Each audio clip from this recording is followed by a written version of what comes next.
ಧನಸ್ಸು ರಾಶಿಯವರ ಸೆಪ್ಟೆಂಬರ್ ತಿಂಗಳ ಮಾಸ ಭವಿಷ್ಯ ಯಾವ ರೀತಿ ಇರುತ್ತೆ, ಯಾವ ಕೆಲಸಗಳು ಮಾಡೋದ್ರಿಂದ ಅದೃಷ್ಟ ಬರುತ್ತೆ, ಯಾವ ಕೆಲಸ ಮಾಡದೇ ಇರೋದು ಒಳ್ಳೇದು, ಯಾವ್ದಾದ್ರು ಗಂಡಾಂತರ ಇದೆಯಾ, ಗಂಡಾಂತರದಿಂದ ಪಾರಾಗೋದು ಹೇಗೆ, ಯಾವ ಕೆಲಸ ಕಾರ್ಯಗಳನ್ನ ಮಾಡಿದ್ರೆ ಶುಭವಾಗುತ್ತೆ, ಎಲ್ಲವನ್ನ ಕೂಡ ಪರಿಪೂರ್ಣವಾಗಿ ಧನಸ್ಸು ರಾಶಿಯವರಿಗೆ ತಿಳಿಸ್ಕೊಡ್ತಾ ಇದ್ದೇನೆ. ಮೊದಲನೇ ಸಾರಿ ನಮ್ಮ ಚಾನಲ್ಗೆ ಬಂದಿದ್ರೆ ದಯವಿಟ್ಟು ಸಬ್ಸ್ಕ್ರೈಬ್ ಮಾಡ್ಕೊಡಿ ಹಾಗೂ ಬೆಲ್ ಐಕಾನ್ ಕೂಡ ಕ್ಲಿಕ್ ಮಾಡ್ಕೊಡಿ ಅಂತ ಹೇಳ್ತಾ, ಇದು ಧನಸ್ಸು ರಾಶಿಯವರ ಸೆಪ್ಟೆಂಬರ್ ತಿಂಗಳ ಮಾಸ ಭವಿಷ್ಯ. ಧನಸ್ಸು ರಾಶಿಯಲ್ಲಿ ಬರ್ತಕ್ಕಂಥದ್ದು ಮೂಲ ನಕ್ಷತ್ರದ 4 ಪಾದಗಳು, ಪೂರ್ವಾಷಾಢ ನಕ್ಷತ್ರದ 4 ಪಾದಗಳು ಹಾಗೂ ಉತ್ತರಾಷಾಢ ನಕ್ಷತ್ರದ ಮೊದಲನೇ ಪಾದ. ಧನಸ್ಸು ರಾಶಿಯವರ ಶುಭ ವರ್ಣ ಯಾವುದು ಅಂತ ನೋಡೋದಾದ್ರೆ ಹಸಿರು, ನೀಲಿ, ಹಳದಿ, ನೀಲಿ ಮಿಶ್ರಿತ ಬಿಳುಪು ಬಣ್ಣ ಇವರಿಗೆ ಶುಭವನ್ನ ಕೊಡುತ್ತೆ. ಶುಭ ದಿನ ಗುರುವಾರ, ಭಾನುವಾರ ಮತ್ತು ಸೋಮವಾರ ಆಗಿರುತ್ತೆ. ಶುಭ ಸಂಖ್ಯೆ 1, 2 ಮತ್ತು 3 ಆಗಿದ್ರೆ ಶುಭ ದಿಕ್ಕು ಪಶ್ಚಿಮ ದಿಕ್ಕಾಗಿರುತ್ತೆ. ಹಾಗೆ ಶುಭ ರತ್ನ ಕನಕ ಪುಷ್ಯರಾಗ ಆಗಿರುತ್ತೆ. ಜೊತೆಯಲ್ಲಿ ಮಾಣಿಕ್ಯ ರತ್ನ ಕೂಡ ಇವರಿಗೆ ಶುಭವನ್ನ ಕೊಡುತ್ತೆ. ಉಪಾಸನಾ ದೈವ ಸುಬ್ರಹ್ಮಣ್ಯ ಸ್ವಾಮಿ ಅಥವಾ ಶಿವ ಸೂರ್ಯನ ಆರಾಧನೆಯನ್ನ ಮಾಡೋದು ಇವರಿಗೆ ಅತ್ಯಂತ ಶುಭವನ್ನ ಕೊಡುತ್ತೆ. ಈ ಮಾಸದಲ್ಲಿ ಇರ್ತಕ್ಕಂತಹ ಗ್ರಹಗತಿಗಳ ಬದಲಾವಣೆ ಯಾವುದು ಅಂತ ನೋಡೋದಾದ್ರೆ ಆಗಸ್ಟ್ 30ನೇ ತಾರೀಕಿಗೆ ಬುಧ ಸಿಂಹರಾಶಿಯ ಪ್ರವೇಶವನ್ನ ಮಾಡ್ತಾನೆ. ಸೆಪ್ಟೆಂಬರ್ 13ಕ್ಕೆ ಕುಜಗ್ರಹ ಸಿಂಹರಾಶಿಯ ಪ್ರವೇಶವನ್ನ ಮಾಡ್ತಾನೆ. ಸೆಪ್ಟೆಂಬರ್ 15ಕ್ಕೆ ಶುಕ್ರ ಗ್ರಹ ಸಿಂಹರಾಶಿಯ ಪ್ರವೇಶವನ್ನ ಮಾಡಿದ್ರೆ ಅದೇ ದಿನ ಸೆಪ್ಟೆಂಬರ್ 15ಕ್ಕೆ ಬುಧ ಕನ್ಯಾ ರಾಶಿಯ ಪ್ರವೇಶವನ್ನ ಮಾಡತಕ್ಕಂಥದ್ದು. ಸೆಪ್ಟೆಂಬರ್ 17ಕ್ಕೆ ಸೂರ್ಯ ಕೂಡ ಕನ್ಯಾ ರಾಶಿಯ ಪ್ರವೇಶ ಮಾಡತಕ್ಕಂಥದ್ದು. ಈ ಮಾಸದಲ್ಲಿ ಇರ್ತಕ್ಕಂತಹ ಗ್ರಹಗತಿಗಳ ಬದಲಾವಣೆಗಳಾಗುತ್ತೆ. ಇದರಿಂದಾಗಿ ಧನಸ್ಸು ರಾಶಿಯ ಸ್ಥಳೀಯರಲ್ಲಿ ಆಗ್ತಕ್ಕಂತಹ ಬದಲಾವಣೆಗಳು, ಅವರ ಜೀವನದಲ್ಲಿ ಆಗ್ತಕ್ಕಂತಹ ಏರಿಳಿತಗಳು ಯಾವ್ಯಾವ ರೀತಿ ಇರುತ್ತೆ ಅಂತ ನೋಡೋದಾದ್ರೆ, ಈ ಮಾಸದಲ್ಲಿ ಮೊದಲ 15 ದಿನಗಳು ಒಂಥರ ಆದ್ರೆ ಇನ್ನುಳಿದಂತಹ 15 ದಿನಗಳು ಬೇರೆ ರೀತಿಯಲ್ಲೇ ಇರುತ್ತೆ. ಅಂದ್ರೆ ಮೊದಲ 15 ದಿನಗಳು ಸ್ವಲ್ಪ ಕಷ್ಟ ನಷ್ಟ ಎಲ್ಲವನ್ನ ಕೂಡ ನೀವು ಸರಿಯಾಗಿ ನೋಡೋದಾದ್ರೆ, ಇನ್ನುಳಿದಂತಹ 15 ದಿನಗಳಲ್ಲಿ ಅತ್ಯಂತ ಶುಭದಾಯಕ ಫಲಗಳು ಕೂಡ ನಿಮಗೆ ಪ್ರಾಪ್ತಿಯಾಗುತ್ತೆ. ಪ್ರಯತ್ನಿಸಿದ್ರೆ ಮಾತ್ರ ಕಾರ್ಯಜಯ ಅಂತಕ್ಕಂಥದ್ದು ಈ ಮಾಸದಲ್ಲಿ ಇರುತ್ತೆ. ಶತ್ರುಗಳು ನಿಮ್ಮಿಂದ ದೂರ ಆಗ್ತಕ್ಕಂತ ಮಾಸ ಅಂತ ಹೇಳ್ತೀನಿ. ಯಾಕಂದ್ರೆ ನಿಮ್ಮನ್ನ ಎದುರಿಸಲು ಆಗದೆ ಅವರೇ ಸೋತು ನಿಮ್ಮಿಂದ ದೂರ ಹೋಗ್ತಕ್ಕಂತಹ ಮಾಸ ಈ ಮಾಸ ಆಗಿರುತ್ತೆ. ಹಾಗೆ ನಿಮ್ಮ ಮನೆಯಲ್ಲಿ ಸಂತೋಷದ ವಾತಾವರಣ ನೆಲೆಸಿ ಮಾಡುತ್ತೆ. ಹಾಗೆ ಜ್ಞಾನಾಭಿವೃದ್ಧಿ ಕೂಡ ಈ ಮಾಸದಲ್ಲಿ ನಿಮಗೆ ಆಗ್ತಕ್ಕಂಥದ್ದು. ಪ್ರಯಾಣವೂ ಕೂಡ ಈ ಮಾಸದಲ್ಲಿ ಒಂದಷ್ಟು ಪ್ರಯಾಣ ಕೂಡ ಆಗ್ತಕ್ಕಂಥದ್ದು. ಒಂದಷ್ಟು ಪುಣ್ಯ ಕ್ಷೇತ್ರಗಳ ದರ್ಶನ ಈ ಮಾಸದಲ್ಲಿ ನಿಮಗೆ ಆಗುತ್ತೆ. ಹಾಗೆ ಧನಲಾಭವೂ ಕೂಡ ಈ ಮಾಸದಲ್ಲಿ ಇರ್ತಕ್ಕಂಥದ್ದು ಧನುಸು ರಾಶಿಯವರಿಗಿರುವಂತದ್ದು. ಹಾಗೆ ವಿವಾಹ ಯೋಗವೂ ಕೂಡ ಈ ಮಾಸದಲ್ಲಿ ಬರ್ತಕ್ಕಂಥದ್ದು. ಅಂದ್ರೆ ಅಟ್ಲೀಸ್ಟ್ ಒಂದು ಮಾತುಕತೆಗೆ ಆದ್ರೂ ಬರುವಂತದ್ದು.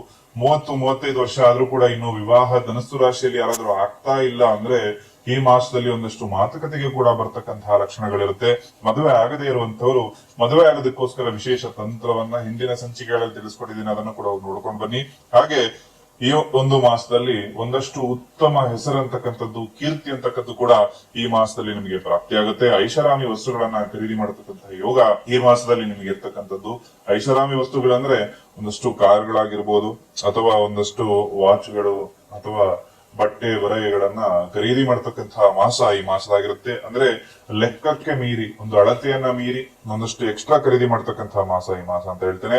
ಹಾಗೆ ಶುಭ ಸಮಾರಂಭಗಳು ಬರುವಾಗ ಮನೆಯಲ್ಲಿ ಒಂದಷ್ಟು ಶುಭ ಸಮಾರಂಭಗಳಾಗುತ್ತೆ. ಆ ಶುಭ ಸಮಾರಂಭಗಳಲ್ಲಿ ನಿಮ್ಮ ಮೇಲೆ ಕೆಲವೊಂದು ಅಪವಾದಗಳು ಕೂಡ ಬರ್ತಕ್ಕಂತಹ ಲಕ್ಷಣಗಳಿರುತ್ತೆ. ಸ್ವಲ್ಪ ಎಚ್ಚರಿಕೆಯಿಂದ ಒಂದು ಶುಭ ಕಾರ್ಯಗಳಾದಾಗ ಯಾವುದೇ ಅಪಪ್ರಚಾರ ಇಲ್ಲದೆ, ಯಾವುದೇ ಒಂದಷ್ಟು ಹೆಸರನ್ನ ಹಾಳು ಮಾಡ್ಕೊಳ್ಳದೆ ಚೆನ್ನಾಗಿರೋ ತರ ಒಂದಷ್ಟು ನೀವು ಎಚ್ಚರಿಕೆಯನ್ನ ವಹಿಸಬೇಕು ಅಂತ ಹೇಳ್ತೇನೆ.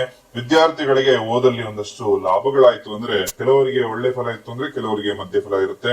ಹಾಗೆ ಯಾಕೆ ಈ ತರ ಅಂದ್ರೆ ಫಸ್ಟ್ 15 ದಿವಸ ಒಂಥರ ಇದ್ದು ನೆಕ್ಸ್ಟ್ 15 ದಿವಸ ಬೇರೆ ತರ ಇರೋದ್ರಿಂದ ಮೊದಲೇ 15 ದಿವಸ ಚೆನ್ನಾಗಿಲ್ಲ, ನೆಕ್ಸ್ಟ್ 15 ದಿವಸ ಚೆನ್ನಾಗಿರುತ್ತೆ. ಹಾಗೆ ಬಹಳ ಟೈಮಿಂದ ಏನಾದ್ರು ಖರೀದಿ ಮಾಡ್ಬೇಕು ಅಂತ ಹೇಳಿ ಪ್ರಯತ್ನವನ್ನ ಪಟ್ಟಿದ್ರೆ, ಅವಶ್ಯಕ ವಸ್ತುಗಳು ನಿಮ್ಗೆ ಏನಾದ್ರು ಬೇಕು ಅಂತ ಹೇಳಿ ಪ್ರಯತ್ನವನ್ನ ನಡೆಸಿ ಅದನ್ನೇನು ಏನೋ ಒಂದು ಅಡೆತಡೆ ಆಗಿ ಒಂದು ಚಿನ್ನ ತಗೋಬೇಕು ಅಂತ ಹೇಳಿ ಬಹಳ ಪ್ರಯತ್ನ ಪಟ್ಟು ತೆಗೆದುಕೊಳ್ಳೋದಕ್ಕಾಗದೆ ಏನಾದ್ರು ಅಡೆತಡೆಗಳಾಗ್ತಾ ಇತ್ತು ಅಂದ್ರೆ ಈ ಮಾಸದಲ್ಲಿ ಅದೆಲ್ಲವೂ ಕೂಡ ಸಿಕ್ಕಿ ಮನಸ್ಸಿಗೆ ಖುಷಿ ಆಗ್ತಕ್ಕಂತಹ ಮಾಸ ಅಂತ ಹೇಳ್ತೇನೆ.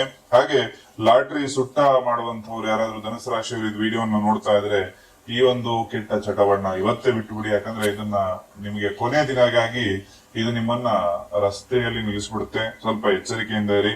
ಹಾಗೂ ವ್ಯಾಪಾರಿಗಳಿಗೆ ಎಲ್ರಿಗೂ ಕೂಡ ಈ ಮಾಸ ತುಂಬಾ ಮಧ್ಯಮ ಫಲವನ್ನ ಕೊಟ್ರೆ, ಈ ಪೆಟ್ರೋಲ್, ಎಣ್ಣೆ, ಕಬ್ಬಿಣ ವ್ಯಾಪಾರಿಗಳಿಗೆ, ಕಾರ್ಮಿಕರಿಗೆ ಈ ಮಾಸ ಶುಭವಾಗಿರುತ್ತೆ. ಹಾಗೆ ಈ ಮಾಸದಲ್ಲಿ ನೀವು ಶನೇಶ್ವರ ಸ್ತೋತ್ರವನ್ನ ಪ್ರತಿದಿನ ಜಪ ಮಾಡಬೇಕಾಗತ್ತೆ. ಓಂ ಹಂ ಹನುಮತೆ ನಮಃ ಅಂತಕ್ಕಂತಹ ಮಂತ್ರವನ್ನ ಪ್ರತಿದಿನ ಜಪ ಮಾಡಿಕೊಳ್ಳೋದು ಅತ್ಯಂತ ಶುಭದಾಯಕ ಫಲಗಳನ್ನ ನಿಮಗೆ ಕೊಡುತ್ತೆ. ಹಾಗೆ ಈ ಮಾಸದಲ್ಲಿ ವಿಶೇಷವಾಗಿರ್ತಕ್ಕಂತಹ ಒಂದು ನವರಾತ್ರಿಗಳು ಕೂಡ ಬರುವುದರಿಂದ ಈ ನವರಾತ್ರಿ ಸಂದರ್ಭದಲ್ಲಿ ನಿಮಗೇನಾದ್ರೂ ಶತ್ರು ಬಾಧೆಗಳು ಆರೋಗ್ಯ ಸಮಸ್ಯೆಗಳು, ವ್ಯಾಪಾರ, ಸಾಲ ಬಾಧೆಯಿಂದ ಆಗ್ತಕ್ಕಂತಹ ಸಮಸ್ಯೆಗಳು, ಮಾಟ ಮಂತ್ರ, ಯಾರೋ ಏನೋ ಮಾಡಿಸ್ಬಿಟ್ಟಿದ್ದಾರೆ, ನಮಗೆ ನಮ್ ಜೀವನ ಏಳಿಗೆನೆ ಆಗ್ತಾ ಇಲ್ಲ, ಏನೋ ಒಂದು ಸಮಸ್ಯೆ ಇದೆ ನಮ್ಮ ಮನೆಯಲ್ಲಿ, ಏನೋ ಒಂದು ದುಷ್ಟಶಕ್ತಿ ಇದೆ ಅನ್ಸುತ್ತೆ, ಸರಿಯಾಗಿ ದೀಪ ಹಚ್ಚೋದಕ್ಕೆ ಆಗ್ತಾ ಇಲ್ಲ ಮನೆಯಲ್ಲಿ, ಈ ರೀತಿ ಸಮಸ್ಯೆಗಳು ನಿಮ್ಮ ಮನೆಯಲ್ಲಿ ಇತ್ತು ಅಂದ್ರೆ ವಿಶೇಷವಾಗಿ ನವರಾತ್ರಿಯಲ್ಲಿ ಮಾಡತಕ್ಕಂತಹ ಒಂದು ತಂತ್ರವನ್ನ ನಿಮ್ಮೆಲ್ಲರಿಗೂ ಕೂಡ ತಿಳಿಸ್ಕೊಡ್ತೇನೆ. ಇದನ್ನ ಪ್ರತಿಯೊಬ್ಬರು ಕೂಡ ನಿಮ್ಮ ಮನೆಯಲ್ಲಿ ಮಾಡೋದ್ರಿಂದ ಅತ್ಯಂತ ಶುಭದಾಯಕ ಫಲಗಳು ನಿಮಗೂ ಕೂಡ ಪ್ರಾಪ್ತಿಯಾಗುತ್ತೆ. ಈ ಒಂದು ಸೆಪ್ಟೆಂಬರ್ ಮಾಸದ 15 ದಿನಗಳು ಮೊದಲನೇದಾಗಿ ಸ್ವಲ್ಪ ಕಷ್ಟ ನಷ್ಟಗಳನ್ನ ಧನುಸು ರಾಶಿಯವರು ಎದುರಿಸಬೇಕಾಗತ್ತೆ. 15 ದಿನ ಆದ ನಂತರದಲ್ಲಿ 17ನೇ ತಾರೀಕು ನಂತರದಲ್ಲಿ ಸೂರ್ಯನ ಒಂದು ಪಥ ಯಾವಾಗ ಕನ್ಯಾ ರಾಶಿಗೆ ಪ್ರವೇಶ ಆಗುತ್ತಲ್ಲ, ಅಲ್ಲಿಂದ ಸ್ವಲ್ಪ ಧನುಸು ರಾಶಿಯವರಿಗೆ ಶುಭವಾಗುತ್ತೆ. ಹಾಗೆ ಅವರು ಅಂದುಕೊಂಡ ಕೆಲಸ ಕಾರ್ಯಗಳೆಲ್ಲವೂ ಕೂಡ ಸಿದ್ಧಿಯಾಗ್ತಾ ಅವರ ಮನಸ್ಸಿನಲ್ಲಿರ್ತಕ್ಕಂತಹ ಆಕಾಂಕ್ಷೆಗಳೆಲ್ಲವೂ ಕೂಡ ಈಡೇರುತ್ತೆ. ಹಾಗೂ ನೀವು ಏನೇ ಮಾಡದೇ ಇದ್ರೂ ಕೂಡ ಶತ್ರುಗಳು ನಿಮ್ಮ ಮುಂದೆ ಸೋಲ್ತಕ್ಕಂತಹ ಮಾಸ ಇದು ಸೆಪ್ಟೆಂಬರ್ ಮಾಸ ಅಂತ ಹೇಳ್ತೇನೆ. ಅವ್ರು ಏನೇ ಪಿತೂರಿ ಮಾಡಿದ್ರು ಕೂಡ ಅವರಿಗೆ ಬ್ಯಾಕ್ ಫೈರ್ ಆಗ್ತಕ್ಕಂತಹ ಮಾಸ. ದಾಂಪತ್ಯ ಜೀವನದಲ್ಲಿ ಒಂದಷ್ಟು ಸುಖ ಅಂತಕ್ಕಂಥದ್ದು ಕೂಡ ಈ ಮಾಸದಲ್ಲಿ ನಿಮಗೆ ಪ್ರಾಪ್ತಿಯಾಗುತ್ತೆ. ಜೊತೆಯಲ್ಲಿ ಸಣ್ಣ ಕಿರಿಕಿರಿ ಅಂತಕ್ಕಂಥದ್ದು ಮೊದಲ ಅರ್ಧ ಭಾಗದಲ್ಲಿ 17ನೇ ತಾರೀಕುವರೆಗೂ ಕೂಡ ಸ್ವಲ್ಪ ಕಿರಿಕಿರಿ ಅಂತಕ್ಕಂಥದ್ದು ಕೂಡ ಈ ಮಾಸದಲ್ಲಿ ಇರಬಹುದು. ಅದು ಲಾಸ್ಟ್ 13-14 ದಿವಸದಲ್ಲಿ ಈ ಒಂದು ಸಮಸ್ಯೆಗಳು ಕೂಡ ಪೂರ್ಣವಾಗಿ ದೂರ ಆಗುತ್ತೆ. ಹಾಗೂ ಪ್ರೀತಿ ಪ್ರೇಮ ವಿಚಾರದಲ್ಲಿ ಧನುಸು ರಾಶಿಯವರು ಯಾರಾದ್ರೂ ಇತ್ತು ಅಂದ್ರೆ ಒಂದ್ ಸ್ವಲ್ಪ ಜಗಳಗಳು ಈ ಮಾಸದಲ್ಲಿ ನಿಮಗೆ ಕಾಣಬಹುದಂತಹ ಲಕ್ಷಣಗಳಿರುತ್ತೆ. ಇಂಜಿನಿಯರಿಂಗ್ ಫೀಲ್ಡ್ ಅಥವಾ ಡಾಕ್ಟರ್ ಫೀಲ್ಡ್ ಯಾರಿರ್ತೀರಿ, ಈ ಮಾಸ ಶುಭವಾಗಿರುತ್ತೆ ನಿಮಗೆ. ಹಾಗೂ ಈ ಮಾಸದಲ್ಲಿ ನವರಾತ್ರಿ ಕೂಡ ಇರೋದ್ರಿಂದ ಈ ಮಾಸದಲ್ಲಿ ಮಾಡಬಹುದಾದ ತಂತ್ರದ ಬಗ್ಗೆ ಈಗಾಗಲೇ ತಿಳಿಸ್ತಾ ಇದ್ದೆ. ಆ ತಂತ್ರ ಏನಪ್ಪಾ ಅಂತಂದ್ರೆ ವಿಶೇಷವಾದ ಪಂಚದೀಪವನ್ನ ಮನೆಯಲ್ಲಿ ಹಚ್ಚುವಂಥದ್ದು. ಈ ಪಂಚ ದೀಪಗಳು ಅಂದ್ರೆ 5 ದೀಪಗಳು ಹಚ್ಚಬೇಕಂದ್ರೆ ಖಂಡಿತವಾಗ್ಲೂ ಇಲ್ಲ, 5 ರೀತಿಯ ಎಣ್ಣೆಗಳನ್ನ ಸಮನಾಗಿ ಮಿಶ್ರ ಮಾಡಿ 2 ದೀಪವನ್ನ ಮನೆಯಲ್ಲಿ ಹಚ್ಚಬೇಕಾಗತ್ತೆ. ಈ ದೀಪವನ್ನ ಈ ಒಂದು ನವರಾತ್ರಿಯ ಸಂದರ್ಭದಲ್ಲಿ 9 ದಿನ ಹಾಗೂ ವಿಜಯದಶಮಿಯ ಒಂದು ದಿನ 10 ದಿನಗಳ ಕಾಲ ಮನೆಯಲ್ಲಿ ಪ್ರತಿನಿತ್ಯ ಬೆಳಗಿನ ಜಾವದಲ್ಲಿ ಅಂದ್ರೆ ಸೂರ್ಯೋದಯ ಆಗ್ತಕ್ಕಂತಹ ಸಂದರ್ಭದಲ್ಲೇ ಈ ಒಂದು ದೀಪವನ್ನ ಹಚ್ಚುವುದರಿಂದ ಮನೆಗೆ ಇರ್ತಕ್ಕಂತಹ ಎಲ್ಲಾ ಕಷ್ಟಗಳು ಕೂಡ ಪರಿಪೂರ್ಣವಾಗಿ ದೂರ ಆಗುತ್ತೆ. ಯಾವ ತರದ ಕಷ್ಟಗಳು ದೂರ ಆಗುತ್ತೆ ಅಂದ್ರೆ ವಿಶೇಷವಾದಂತದ್ದು ಮೊದಲನೇದಾಗಿ ಒಂದು ಮಾಟ ಮಂತ್ರ ದೋಷಗಳಿತ್ತು ಅಂದ್ರೆ ಯಾವುದೇ ಮನೆಗೆ ಮಾಟ ಮಂತ್ರ ಆಗಿ ಆ ಮನೆ ಏಳಿಗೆ ಆಗ್ತಾ ಇಲ್ಲ, ಜನರ ಕೆಟ್ಟ ದೃಷ್ಟಿ ಆ ಮನೆಯ ಮೇಲಿತ್ತು ಅಂದ್ರೆ ಖಂಡಿತವಾಗ್ಲೂ ಈ ಸಣ್ಣ ತಂತ್ರವನ್ನ ಮನೆಯಲ್ಲಿ ಮಾಡೋದ್ರಿಂದ ಶುಭವಾಗುತ್ತೆ. ಹಾಗೆ ಆರೋಗ್ಯ ಸಮಸ್ಯೆಗಳು ನಿಮ್ಮ ಮನೆಯೇನಾದ್ರೂ ಬಹುತೇಕ ಕಾಡ್ತಾ ಇತ್ತು ಅಂದ್ರೆ ಆರೋಗ್ಯ ಸಮಸ್ಯೆಗಳು ತುಂಬಾ ಬೇಗ ನಿವಾರಣೆ ಆಗ್ತಕ್ಕಂಥದ್ದಾಗುತ್ತೆ. ಇದರ ಜೊತೆಯಲ್ಲಿ ವ್ಯಾಪಾರ ಅಭಿವೃದ್ಧಿ ಆಗ್ತಾ ಇಲ್ಲ, ಎಷ್ಟೇ ಕಷ್ಟಪಟ್ಟರು ಎಷ್ಟೇ ಶ್ರಮ ವಹಿಸಿ ವ್ಯಾಪಾರ ಮಾಡ್ತಾ ಇದ್ರು ಕೂಡ ವ್ಯಾಪಾರ ಅಭಿವೃದ್ಧಿ ಆಗ್ತಾ ಇಲ್ಲ ಅಂದ್ರೆ ಈ ತಂತ್ರವನ್ನ ಮನೆಯಲ್ಲಿ ಮಾಡಿ. ಇದರ ಜೊತೆಯಲ್ಲಿ ಶತ್ರುಗಳಿಂದ ನಿಮಗೇನಾದ್ರೂ ತೊಂದರೆ ಆಗ್ತಾ ಇದ್ರೆ, ಶತ್ರುಗಳು ನಿಮ್ಗೆ ಪದೇ ಪದೇ ತಂಟೆ ತಕರಾರುಗಳನ್ನ ಮಾಡ್ತಾ ಇದ್ದಾರೆ, ನೀವು ನಿಮ್ಮ ಪಾಡಿಗೆ ಇದ್ರು ಪುನಃ ಬಂದು ನಿಮಗೆ ತೊಂದರೆಯನ್ನ ಕೊಡ್ತಾ ಇದ್ದಾರೆ, ಯಾವುದೇ ಕೆಲಸಕ್ಕೆ ಹೋಗ್ತಾ ಇದ್ರು ಕೂಡ ಅಡೆತಡೆಗಳನ್ನ ನಿಮ್ಮ ಶತ್ರುಗಳು ಮಾಡ್ತಾ ಇದ್ರೆ ತಂತ್ರವನ್ನ ಮಾಡಿ. ಹಾಗೆ ದಾಂಪತ್ಯ ಜೀವನದಲ್ಲಿ ಏನಾದ್ರೂ ಬಿರುಕು ಮೂಡ್ತಾ ಇದ್ರೆ, ಇಬ್ರು ಕೂಡ ಗಂಡ ಹೆಂಡತಿ ಮದುವೆಯಾಗಿ ಬಹಳ ವರ್ಷಗಳೇ ಕಳೆದಿದ್ರು ಕೂಡ ಇನ್ನೂ ಸಾಮರಸ್ಯ ಇಲ್ಲ, ಪ್ರತಿನಿತ್ಯ ಮನೆಯಲ್ಲಿ ಗಲಾಟೆ, ಅತ್ತೆ ಸೊಸೆ ಗಲಾಟೆ ಆಗ್ತಾ ಇದೆ, ನಾದಿನಿಯಿಂದ ಕಿರುಕುಳ ಆಗ್ತಾ ಇದೆ, ಈ ರೀತಿ ಮನೆಯಲ್ಲಿ ಹಲವಾರು ರೀತಿಯಾಗಿರ್ತಕ್ಕಂಥದ್ದು ಒಬ್ಬರನ್ನ ಕಂಡ್ರೆ ಒಬ್ಬರಿಗೆ ಆಗದೇ ಇರ್ತಕ್ಕಂತಹ ವಿಷಯ ಕೂಡ ಮನೆಯಲ್ಲಿ ನಿರ್ಮಾಣ ಆಗ್ಬೋದು. ಎಲ್ಲವೂ ಕೂಡ ಈ ತಂತ್ರವನ್ನ ಮನೆಯಲ್ಲಿ ಯಾರಾದ್ರೂ ಒಬ್ರು ಮಾಡಿ, ನನ್ನ ಮನೆ ನೆಮ್ಮದಿಯಾಗಿರಬೇಕು ಅನ್ನೋ ಉದ್ದೇಶ ಇರತಕ್ಕಂತಹ ಮನೆಯ ಒಬ್ಬರು ಈ ತಂತ್ರವನ್ನ ಮನೆಯಲ್ಲಿ ಮಾಡಿದ್ದೇ ಆಯ್ತು ಅಂದ್ರೆ ಖಂಡಿತವಾಗ್ಲೂ ಈ ನವರಾತ್ರಿ ಸಂದರ್ಭದಲ್ಲಿ ಯಾವುದೇ ದುಷ್ಟಶಕ್ತಿ ನಿಮ್ಮ ಮನೆಯಲ್ಲಿ ವಾಸ ಇತ್ತು ಅಂದ್ರೂ ಕೂಡ ಖಂಡಿತವಾಗ್ಲೂ ಮನೆಯನ್ನ ಬಿಟ್ಟು ಹೊರಗೆ ಹೋಗ್ತದೆ. ಅಷ್ಟು ವಿಶೇಷವಾದಂತಹ ಅಖಂಡವಾದಂತಹ ಒಂದು ತಂತ್ರ ಪರಿಹಾರ ಇದಾಗಿರುತ್ತೆ. ಮನೆಯಲ್ಲಿ ನೆಮ್ಮದಿ ಇಲ್ಲದಂತಹ ವಾತಾವರಣಗಳು ಎಲ್ಲ ಇರುತ್ತೆ, ಊಟ ತಿಂಡಿ ಎಲ್ಲಾನು ಇರುತ್ತೆ, ಸ್ವಂತ ಮನೆ ಇರುತ್ತೆ, ಆದ್ರೂ ಕೂಡ ಏನೋ ಒಂದು ಭಯ ಅಂತಕ್ಕಂಥದ್ದು ನಿಮ್ಮ ಮನೆಯಲ್ಲಿ ಕಾಡ್ತಾ ಇರುತ್ತೆ. ಈ ರೀತಿ ಸಮಸ್ಯೆಗಳು ನಿಮ್ಮ ಮನೆಯಲ್ಲಿ ಇದ್ದಾಗ ಖಂಡಿತವಾಗ್ಲೂ ಈ ತಂತ್ರ ಪರಿಹಾರಗಳನ್ನ ನೀವು ಮಾಡಬಹುದಾಗುತ್ತೆ. ಹಾಗೆ ವಿದ್ಯಾಭ್ಯಾಸ ಮಕ್ಕಳು ಮಾಡ್ತಾ ಇಲ್ಲ, ಮನೆಯ ಮಕ್ಕಳಿಗೆ ಮದುವೆ ಆಗ್ತಾ ಇಲ್ಲ, ಇನ್ನಿತರ ಯಾವುದೇ ಸಮಸ್ಯೆ ಇದ್ರೂ ಕೂಡ ಈ ತಂತ್ರವನ್ನ ಮಾಡಿ ನೋಡಿ. 100% ನಿಮ್ಮ ಮನೆಯಲ್ಲೇ ಈ ಒಂದು ತಂತ್ರವನ್ನ ಮಾಡೋದ್ರಿಂದ ಪರಿಹಾರ ಆಗುತ್ತೆ. ಆ 5 ರೀತಿಯಾಗಿರ್ತಕ್ಕಂತಹ ಎಣ್ಣೆಗಳು ಯಾವುದು ಅಂತ ಹೇಳಿ ಬಹಳ ಕುತೂಹಲದಿಂದ ಕಾಯ್ತಾ ಇರ್ತೀರಿ.